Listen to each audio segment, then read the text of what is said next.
Assalamualaikum warahmatullahi wabarakatuh. Selamat pagi anak-anak. Sekarang kita ketemu lagi di semester genap ya. Ini pertemuan pertama kita pada mata pelajaran tata artistik. Oke, sebelum kita mulai pelajaran pada pagi hari ini, marilah kita membaca basmalah terlebih dahulu agar materi yang saya sampaikan dapat diterima dengan baik. Bismillahirrahmanirrahim. Langsung saja, di pertemuan pertama kita di semester genap ini, kita akan membahas KD 3.4 dan 4.4. 3.4 menganalisis gambar perencanaan elevation plan, 4.4 membuat gambar perencanaan elevation plan. Adapun indikator pencapaiannya, 3.4 menelaah gambar perencanaan elevation plan, menemukan gambar perencanaan elevation plan, dan menyimpulkan gambar perencanaan elevation plan. Indikator pencapaian 4.4 menggambarkan gambar perencanaan elevation plan, menyusun gambar perencanaan elevation plan, memproses gambar perencanaan elevation plan. Oke, sebelumnya di KD yang lalu, di KD 3.3 dan 4.3, kita telah membahas floor plan ya. Jadi kalau floor plan itu suatu pandangan ataupun gambar yang dapat dilihat dari atas. Kita semua sudah pernah mempelajari itu ya. Sekarang kita lanjut elevation plan. Ini bedanya apa sama floor plan? Kalau floor plan itu gambaran yang dapat dilihat dari atas. Nah, kalau elevation plan itu apa? Ini pengertiannya. Yaitu pandangan yang digambarkan pada media dua dimensi yang menunjukkan properti yang menempel di dinding dan memperlihatkan ketinggian set. Jadi kalau floor plan itu gambar dari properti-properti yang ada di dalam ruangan yang bisa dilihat dari atas, sedangkan elevation plan ini adalah gambar yang dapat dilihat dari depan atau nampak menempel di dinding yang terlihat dari depan gitu ya. Jadi gambar ini nanti akan menunjukkan ketinggian setnya. Nah, contohnya seperti ini. Ini ada gambar seperti bangunan ataupun bangunan rumah seperti itu ya, tampak depan.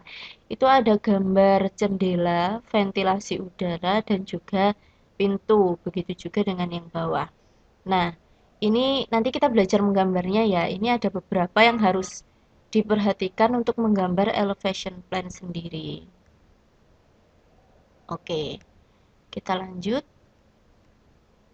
Untuk menggambar elevation plan ada beberapa hal yang harus diperhatikan seperti yang saya katakan tadi.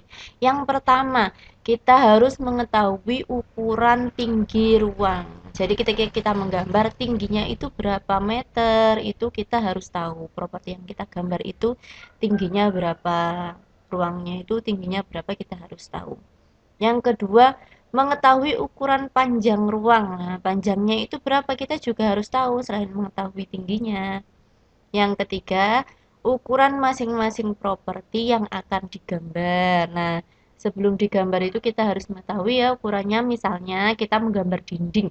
Dinding itu tingginya berapa dan panjangnya itu berapa atau lebarnya. Setelah itu misal kita mau menggambar pintu ataupun jendela, itu tingginya berapa, lebarnya juga berapa, kita harus tahu. Oke, kita langsung saja belajar menggambarnya ya. Coba dilihat dulu, mudah-mudahan bisa dipahami. Ini mudah, sebenarnya mudah. Yang penting kita tahu ukurannya. Tapi di sini kita harus mengira-ngira. Misalnya seperti ini, kita harus membuat kesepakatan. Kalau di set aslinya itu tingginya 2 meter, saat kita menggambar mungkin kita bisa kecilkan menjadi 2 cm seperti itu.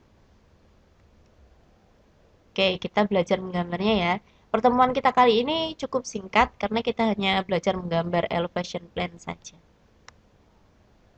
Oke. Ini kita ibaratkan gambar segitiga ini, gambar persegi panjang ini adalah gambar ruang ataupun dinding depan rumah gitu ya misalnya. Ini jangan lupa kita harus mengetahui apa tadi yang paling penting adalah ukuran. Benar sekali. Oke, kita misalkan saja tinggi dari rumah ini adalah 3 meter misalnya. Ini tinggi dindingnya saja ya. Terus panjangnya 6 meter. Nah, Kalau rumah itu biasanya ada apa? Coba kita gambar seperti yang tadi saja ya, ada pintu dengan jendela. Coba kita gambar pintunya dulu. Oke, kita gambar dua garis tinggi untuk pintu.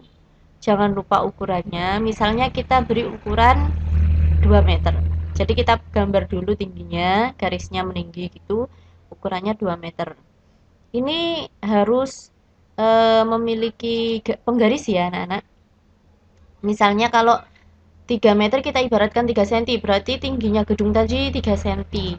Ini Bu Ayu tidak memakai ukuran, tapi diibaratkan saja ya sementara. Besok kalau bisa praktek, kita praktek pakai penggaris. Ini diibaratkan tingginya 2 meter. Setelah itu, ini panjang ataupun lebar dari pintu adalah 1 meter misalnya. Nah, kita kasih ventilasi ataupun celah untuk udara masuk misalnya 30 cm. Misalnya seperti itu. Oke, gambar pintu kita selesai ya, anak-anak. Mudah kan? Mudah. Yang jelimet itu hanya mengukurnya saja dan kesepakatan ukuran kita. Lalu kita gambar jendelanya. Oke, kita gambar persegi jendelanya yang masing-masing punya ukuran 1,5 meter ataupun kita bisa menggambar dengan 1,5 cm. Kita juga harus memberi ventilasinya. Oke, kita ulangi sebentar. Kita kembali dulu ya sebentar. Oke, kita harus memberi ventilasi. Ini Bu Ayu lupa memberi ukuran. Diberi ukuran juga ya, misalnya 30 cm seperti yang di pintu itu. Oke, bisa ya, gampang ya anak-anak untuk menggambarnya, hanya kesepakatan masalah apa itu ukurannya saja yang harus kita benar-benar jelimet, harus benar-benar jeli. Oke anak-anak, sampai di sini dulu ya pertemuan kita pada pagi hari ini. Terima kasih, tetap jaga kesehatan. Saya akhiri. Wassalamualaikum warahmatullahi wabarakatuh.